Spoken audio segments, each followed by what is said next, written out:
Welcome back. This is the part 2 of the case of the Idaho quadruple murders. I'll talk about it in the mental health perspective. And I was just discussing about a criminal profile example for a person who could have done a mass murder like that, like this. And in my previous, in the part 1, I was talking more about for a person to have committed this horrific acts of murder and has actually gone to a house with 5 roommates, a boyfriend. There was supposed to be a 6th roommate in the contract, in the lease, who for some reason did not move in. A dog. And then it's known to be a party house. People are always in the party house for the most part. This house was, I hate to say it, so kind of, in a way, public that people knew the access code of how to get into this house. Now that's important.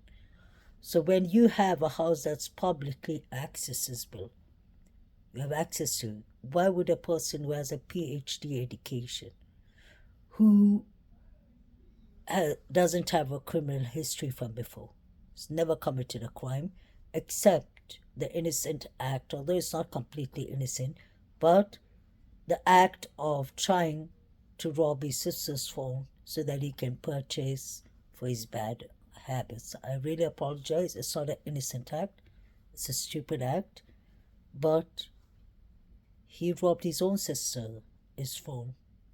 He admitted this. He took accountability for it.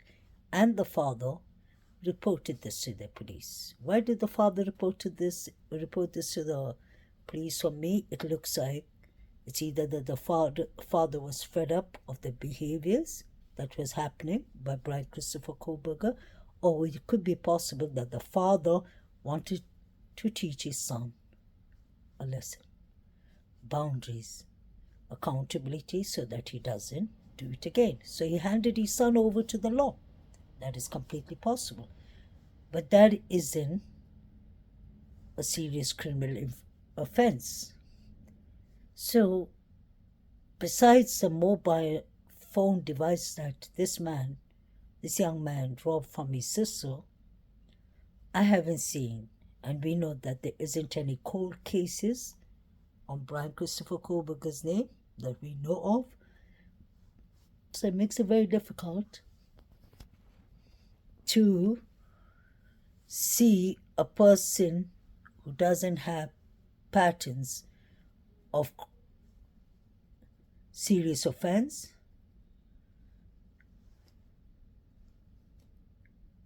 would all of a sudden just get up one day and snap and go kill 4 people or pre-plan to kill 4 people. Unless, like they talk about it in their media, saying, or some professionals, experts in that department, are saying in criminology, maybe he wanted to do it because he wanted to get away with the perfect crime. If he wanted to get away with the perfect crime, he wouldn't have left his knife sheath there. I heard people saying, no, but it's the adrenaline rush. To start with, you keep a knife sheath on a knife sheath belt. You keep it on, you put it in between your belt. I don't see anyone, I've never heard of somebody doing a sloppy mass murder because there was blood on the walls. So this is more like sociopathic behaviors, actually, not even a psychopathic behavior. Psychopathics are very calculated. They know what they do. If they want to get away with a proper murder, they would. Usually you're psychopaths in mass murders and you hear them in serial killers, but they're mostly into serial killers. They like playing nasty games, sending letters to the police and such things. They're known for that. They're very known for that. Even Jack Ripper used to send letters to the police. But, and another thing about suspects and killers and psychopaths, they usually like to get away with murder. I've never seen, this is what baffles me about this case, I've never seen somebody went committed a mass murder, and then decided, you know what, I'm going to stay in Washington Pool until you'll come for me. How does that make sense? How does that make sense? Why would Brian Christopher Koberger wait for 5 weeks, 4 weeks and a couple of days, 4 weeks and 2 days to be exact, to start his journey that he already pre-planned to drive with his father back home? Explain to me. This man pre-planned to drive with his father home because he's scared of driving. And it's a 18 to 22 hours drive back home to Pennsylvania, Albright, Pennsylvania. So that shows that this is a man who's well organized. He pre-planned this with his father. That doesn't make him guilty because he was driving with his father like it was planned. He just stuck to his plan.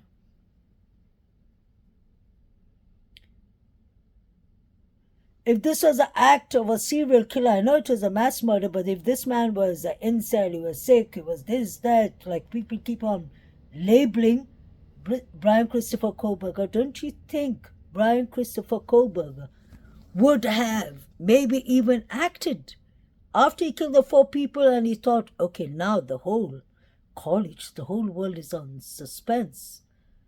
They don't know where the next attack is going to come from, so let me do another attack. No. After the mass murders, no other killings were done. I personally believe that this was the Greek lifestyle. These were students that had beef, that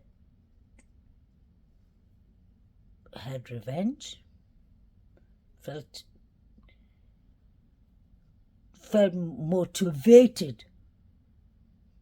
motivated each other to go on with their fantasies of killing. I hate to say that, but that's what I believe. Look at the way they're standing in the Grub Truck, staring at the victims. It reminds me of someone looking for their prey, but meeting eyes with their prey, but are just waiting because they know what's coming up and the victims don't. That's what it looked to me personally.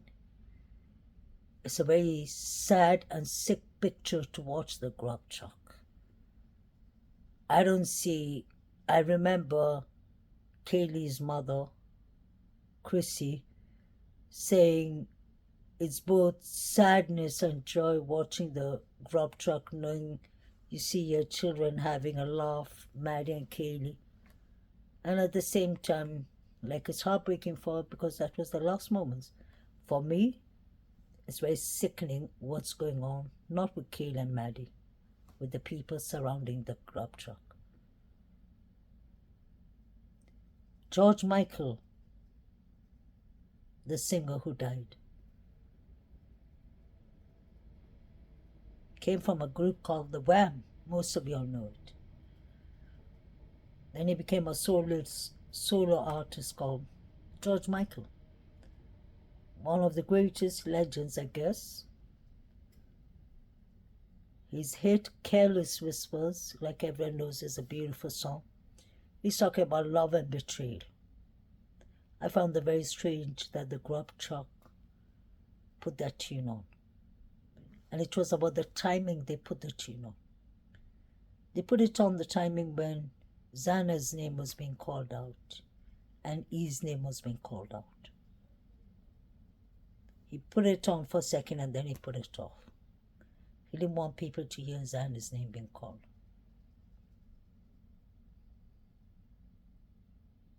And I personally promised myself, I'm a channel.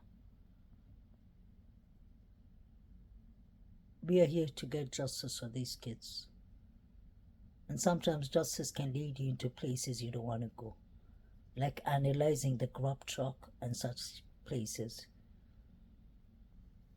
I hear certain YouTube creators talking about, indirectly, like about other YouTube creators without saying names, saying that people making up conspiracy and all. One thing I don't do, that some YouTube creators do, and you'll know exactly who they are. People who are talking about such things should understand. We don't have, example, I can talk for myself. I would rather analyze the Grub Truck and the Banfield because I know there's something about that. And many people come back to my channel thanking me what I found later on. Like now it makes sense when I was showing you Saeed watching Kaylee sitting. And now Kaylee's mother said she died in the sitting position. Do you know how many people in my comment channel I said, who they you told us before? I'm not getting a kick that I actually found that out. But I'm happy. I was happy to hear Kaylee's mother saying that because it confirmed to me that actually you're not chasing a rabbit's hole, you're going somewhere with that. So when you have YouTube creators saying, at least I don't go chasing, like I don't go doing conspiracy and such things and all, sometimes it's better to sit and analyze tapes than to sit and call Xana's mother into your lives and try to earn money on her and then to disappoint her, promise her. We know the two people who brought her up on the panel. Shame on them. I say that again, shame on them. You don't go trying to make money of victims' parents, especially because they have an addiction problem or because they have a problem. You heard that first from me, a mental health counselor. I'm telling you all, it's wrong. And you'll know exactly who you are. So you all shouldn't have the audacity to be talking about conspiracy. I don't make money. Ask YouTube. I haven't even sent my form to get back to ask for my payments that I'm owed. I don't do that. Thank God I work hard for my living. I have an education to follow on. And I'm here. I love true and crime and justice. That's why I want people to get justice. And this case means a lot to me. So when I analyze this case, I'm not analyzing it for fun or to make the 4 victims look bad or their families. I'm one of the few creators that always says condolence to their families and may they rest in peace. I don't contact the parents and lie to them and offer them payments and then drop them off. I don't do that. I've been taught better. I'm here to get justice. So you may have a way of getting justice. I have my way.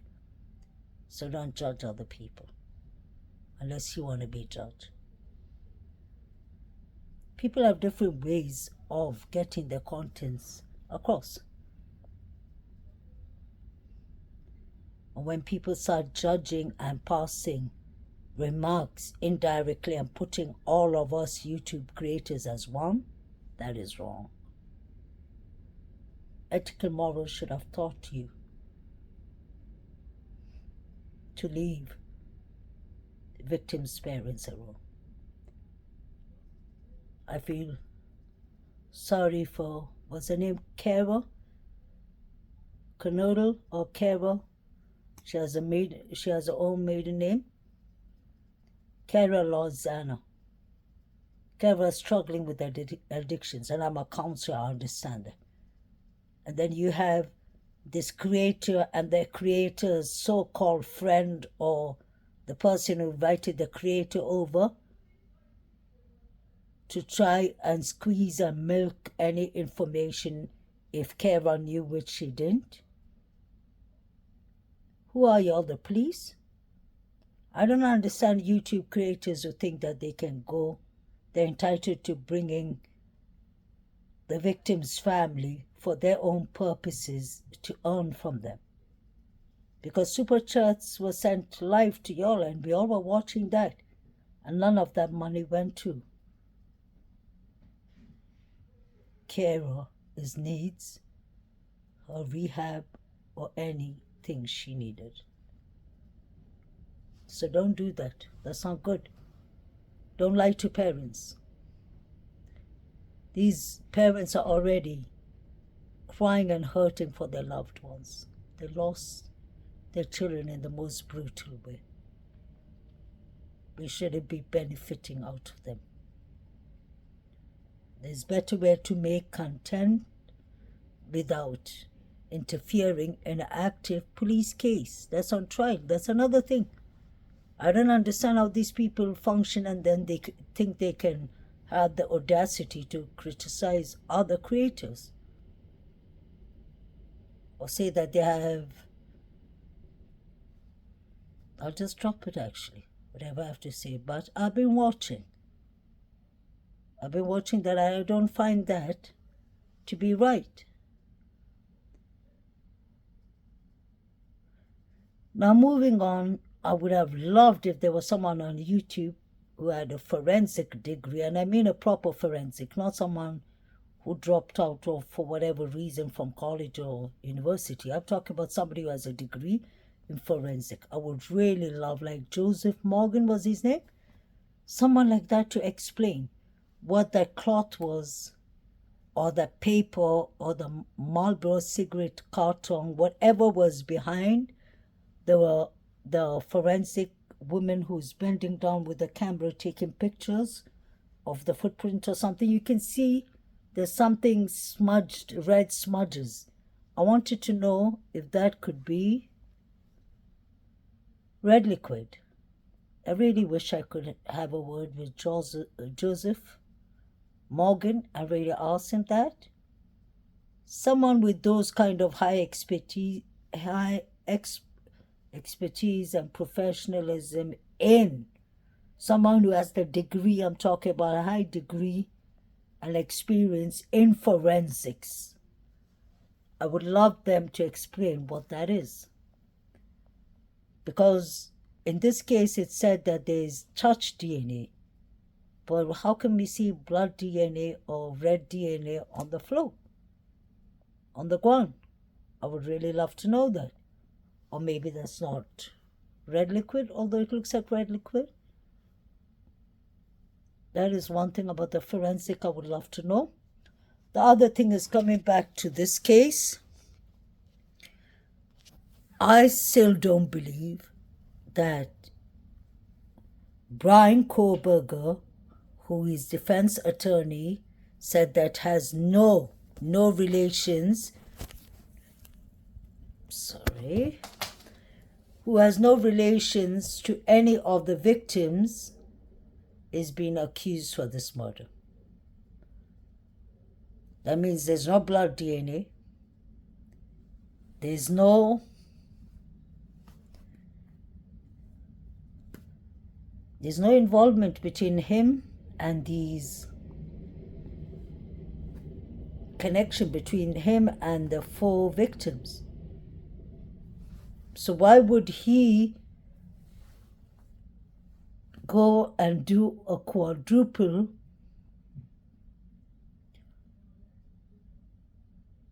murder when he knows that this is a party house, that any minute he can get busted? Even if he pre-planned it, no matter how much he pre-planned it, something can go off plan. Somebody can just walk into the house. But my question is, was there other people with antisocial personality disorder? Like Jack John Showalter, because he's been kicked out of fraternities for sexual harassment behaviors. And I want to know if the police has checked, like, how many other phones did the tower ping than Brian Christopher Koberger's phone device? Because let's not only think why they only focus on Brian. This is a small town. How many other phones pinged to the tower is an important question. Okay, we've got that. You found out. Moscow, Idaho police and the FBI. Thank you. We found out that his phone pinged. We found out that his phone stopped pinging after a while. We found out that the phone device was was switched off. during the times of the murders and a bit after the murders? Okay, thank you for all that. Now I would like to know that same information with the other people. Were there any other phones pinging in that area? Number one. Was there any other phones that were switched on and switched off in that area? Number two. Was there any phones that were switched off, period, during the crimes? There's so many other things, many other important questions to answer. And I wanted to speak a bit about the clip that I put in yesterday. Dave, a man called Dave, or he calls himself Dave, called in T-Rev. I put that up yesterday, and I put it up 2-3 months ago too. He called T-Rev, and he said that some Sigma Chi fraternity boys in Utah 10 years ago called him and asked him how to get away with murder. They asked him, what would you do as a criminology student if you wanted to get away with murder? How would you do it? Found that very interesting. The voice for me, I played Brian Christopher Koberger's voice too when he was talking with the police officer, and I personally think it's Brian Christopher Koberger. I don't know why. The voice, they both speak in low pace. Their voices are in low paces. He seems to take a gap between each sentence. He seems to be taking a long gap, in fact. He's kind of like me. I take a long gaps between each sentence. Sometimes I always hear in my comment channel, many of my people say, many of my family subscribers always say, I can't hear anything. And then I think, oh, wait, it's coming. It's coming. And some of them come back and say, I heard it now. Because I don't know, I just have that habit, maybe due to presentations, all that, in my line of work or in mental health, that I have this way of I take a gap. Because I remember our professors used to teach us, if you want someone to get in what you're saying, after comma, take a small pause. After full stop, take a bigger pause. You all know that, how it works. So I was wondering, Percy,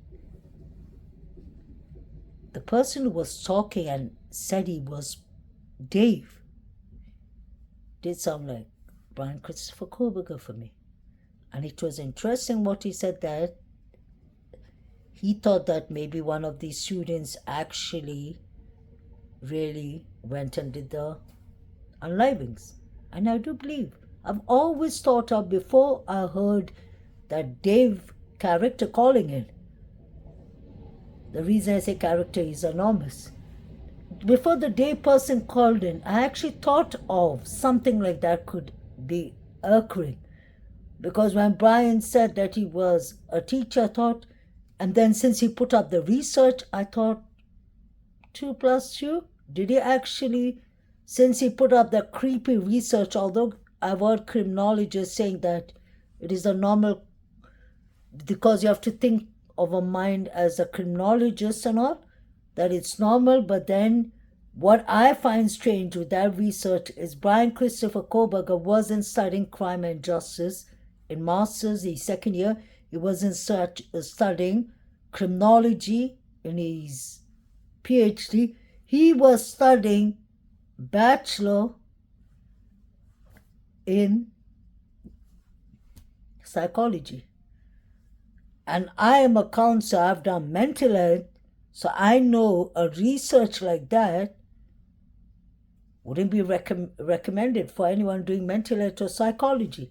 We like to know how a person's brain works, but not in a crime way, because we're not dealing with crime. We are trying to get people who have mental health illnesses, we're trying to give them help. So we don't want to study their criminal behavior unless I'm doing criminology. So it does in a way make sense that if he did it in his line of work as in criminology, but it doesn't make sense if he did it in psychology, unless he was doing criminology psychology, psychological criminology, whatever it's called, unless he was doing something in that pattern, or maybe He was doing psychology, but he was going further to doing criminology and crime and justice. That's why he did it. It could make sense. It could totally make sense. But it wouldn't make sense for somebody studying mental health illnesses and wanting to be a counselor or therapist or psychologist. We wouldn't be mostly doing that line because it'll be ethically, morally wrong.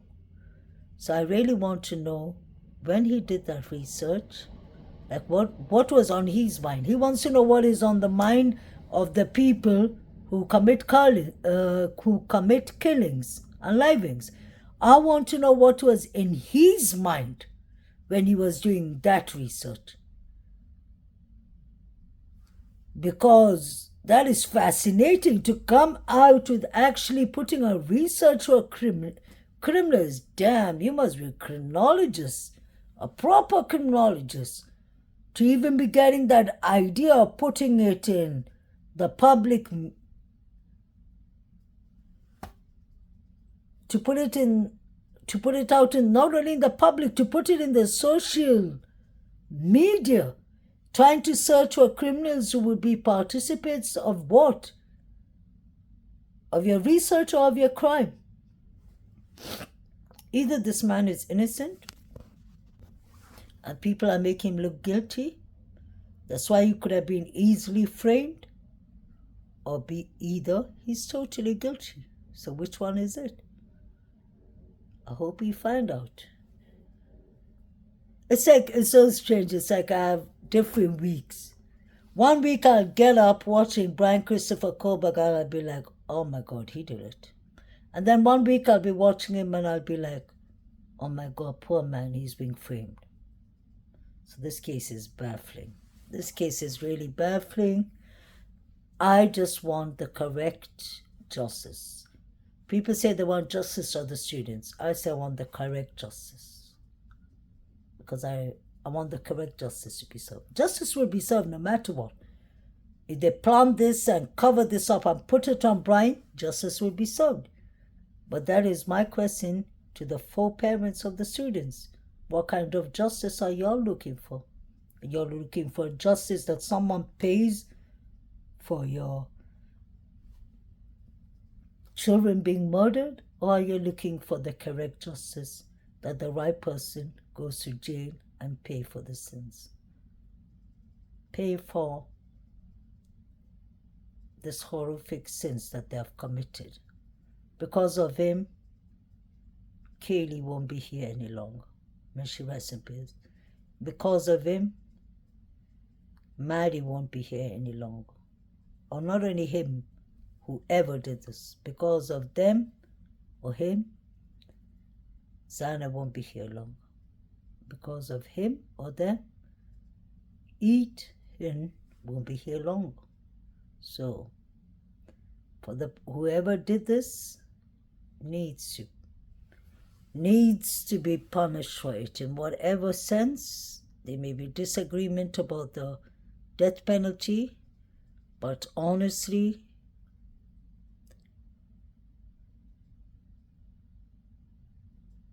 this is really a heartbreaking case because an innocent man may have to pay with his life. Or maybe a guilty man is going to pay with his life for taking these four people. Beautiful lives. May they rest in peace. Condolence to the families. But I still believe that Brian is involved with other people or Brian is being framed. It's one of the two. And I really hope he gets the correct justice. But I don't think personally that this is Brian who did it. And the reason I say that is Brian is too intelligent and too smart to know that he could be caught. He knows that there's a dog in the house. Unless Brian was working with one of the surviving roommates